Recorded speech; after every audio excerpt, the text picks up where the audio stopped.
किताबुल इल्म का बाब नंबर 4 है सही बुखारी, बाब कौल मुहद्दिसी हद्दसना अम अखबरना अम्बाना, यानी मुहद्दिस का कहना हद्दसना हमें हदीस बयान की फला मुहद्दिस ने, और अखबरना या उसने हमें खबर दिया, अम्बाना इसका माना वो हमें खबर दी।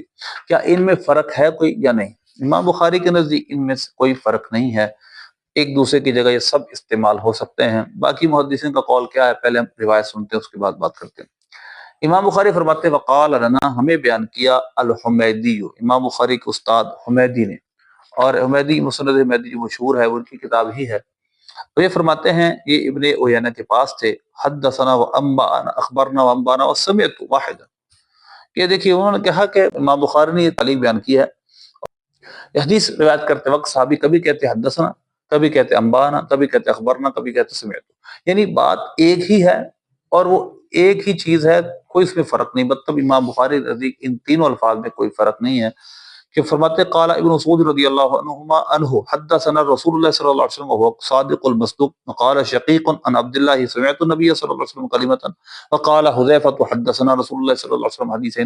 मतलब रसूल पाक सल्लल्लाहु अलैहि वसल्लम ने हमें हदीस बयान की, वो सादिक मस्दूक है। शकीक कहते हैं हमें हज़रत अब्दुल्लाह बिन मसूद ने बताया, उन्होंने फरमाया हमने नबी पाक सल्लल्लाहु अलैहि वसल्लम से मैंने सुना।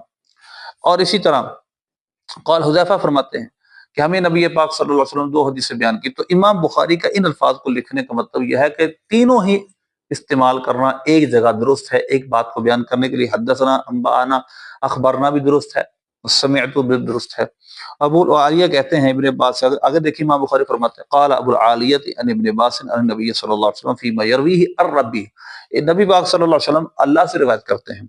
वक़ाल अनस अन नबी सल्लल्लाहु अलैहि वसल्लम यरवीही अर रब्बिही अज़्ज़ा व जल्ला, वक़ाल अबू हुरैरा रज़ियल्लाहु तआला अन नबी सल्लल्लाहु अलैहि वसल्लम यरवीही अर रब्बिकुम अज़्ज़ा व जल्ला। यानी यहाँ पर भी देखिए इमाम बुखारी फरमाते हैं नबी पाक सल्लल्लाहु अलैहि वसल्लम से अल्लाह से रिवायत किया।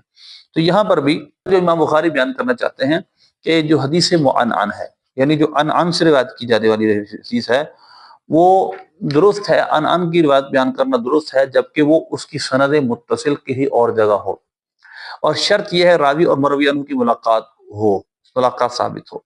ये इमाम बुखारी का मजहब है कि रावी और मरवी अनहु की अगर मुलाकात साबित हो तो अन अन मुअनअन हदीस बयान करने में कोई हर्ज नहीं। इमाम मुस्लिम रहमतुल्लाह अलैह इसके बरखिलाफ बयान करते हैं। इमाम बुखारी ने कहा है कि उसका मुलाकात होना जरूरी है, दोनों रावियों का, रावी और मरवी अनहु का, और इमाम मुस्लिम के नजदीक उनका सिर्फ असर होना काफी है।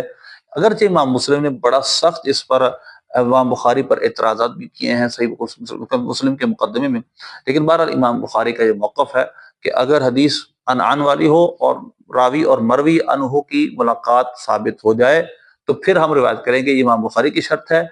इमाम मुस्लिम कहते हैं कि सिर्फ उनका ज़माना और हम असर एक हो तो वो अन की रिवायत कर सकते हैं। अब दूसरे मुख्तलिफ मुहद्दिसीन फ़र्क करते हैं। हद्दसना वो कहते हैं हम वहाँ बोलेंगे जहाँ पर हम उस्ताद से हम उस्ताद हमें बयान करे, और जहां हम उस्ताद के सामने पढ़े हम कहेंगे अम्बारन अखबरना। अब एक हो तो अखबरनी और जमा हो तो अखबरना, इसी तरह अम्बाना।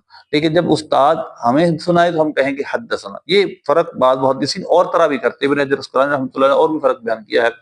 लेकिन आसान सी बात यह है कि इमाम बुखारी के नजदीक इन अल्फाज में कोई फर्क नहीं है, बल्कि जमहूर उस वक़्त के जो थे वो इसमें फ़र्क नहीं करते थे। बाद में मुहद्दिसीन ने इसमें फ़र्क करना काफ़ी हद तक शुरू कर दिया। अल्लाह से दुआ है अमल की तौफीक अता